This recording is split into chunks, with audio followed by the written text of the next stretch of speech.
Mr. Pialorsi, tell us your memories of former Mayor Jake Godbold.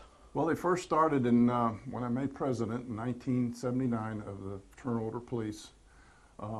Those were hard times for officers on the street. The wages were low. Actually, a lot of the officers were getting pretty tight about how they wanted to see the future. They want, you serve this community, but at the same time, you expect to be paid. And we were getting pretty close to being one of the lowest paid departments. Jake took a liking to us. We spent some time together. We talked. Later on, I had an association with the firefighters president, Gary Keys, and we never missed a meeting with the mayor. He would, if he called me, I would call Gary. We went together, and we shared some really good times in his office and made the plight of officers and firefighters to be recognized today. And thanks to him, he gave us a footprint to walk in. Did he improve the situation for police officers and firefighters while he was mayor? He did. He did extensively. He was interested in everything that we talked about on the contract. The money part was important. He knew that Jacksonville needed to move in a better direction to have its officers. We even teased him one time that we were going to buy billboards and put signs on there that said, "Welcome to Jacksonville, home of the poorest paid first responders in the city." At that time, we were just going to be selfish and say police officers, but he recognized it, and he recognized it well, and led us to a much better day. Was there ever an adversarial relationship between the FOP and the Godbold administration? There was a strong adversarial. At one time, we even adopted the name of calling him Boss Hog. I think they even spray painted it in a few places, and he didn't care for it too well, and he made his message known to us. He was pretty strong in his message at times. Jake didn't really quite have the language that most people would expect out of the mayor's office when he wanted to drive a point home. You've lived here how long? Since the second time since 1963. So how have you seen Jacksonville change, and what kind of change would you attribute to Jake Godbold's terms as mayor? Well, one of the big things was in 1984, I became the chief of special events and recreation. I started out with, he called me up and said, "We're going to bring Michael Jackson to town." And this was a huge highlight. We were the third venue. Kansas City was first, then Dallas. So he sent myself and Gary Keys again. He was a fire chief by then.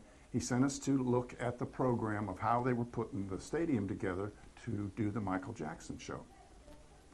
We met Michael, and we spent 6 days up there, if my memory's good.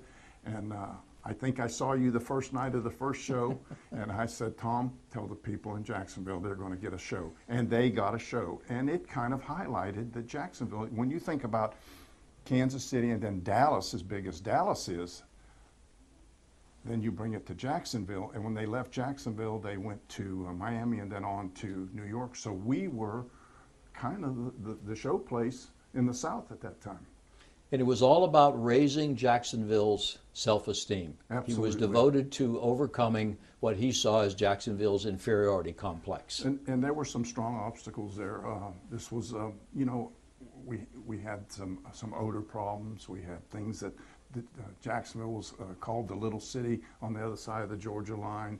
And I don't think the mayor, I think he really dedicated himself to erase those thoughts in everybody's mind, regardless of your political thoughts. He just worked so hard, and it seemed like every time you turn around, there was the mayor. He was somewhere in the community, just talking to people, working the street, and whatever he needed to do, he was there. After I made chief, I was assigned the Georgia-Florida game. Mm-hmm. And in many instances, it was getting to be pretty tough back in 84 to 85.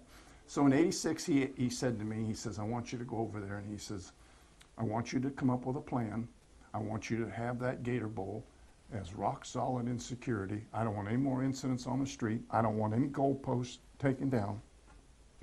So I spent weeks over there, and he said, "Don't discuss this plan with anybody. You bring that plan to me before anybody." And the media was after me on a daily basis to give an interview of what progress I made. I can remember it very clearly because at that time there was 144 gates to get into the Gator Bowl, and way before the remodeling. And I took a plan to him. We put the plan together. Sheriff McMillan then decided that we would take the recruits out of the academy. We would deputize them for one day. We put 380 police officers in the stadium for that event in order to, and we won the Georgia facilities, the AD and the coaches and them, they were getting a little bit ready to move back to Georgia and make it a home-and-home game. And we saved it, and we were very proud of that. But thanks to him and his tenacity to push us, we pulled it off. Thank goodness. Been great for the city.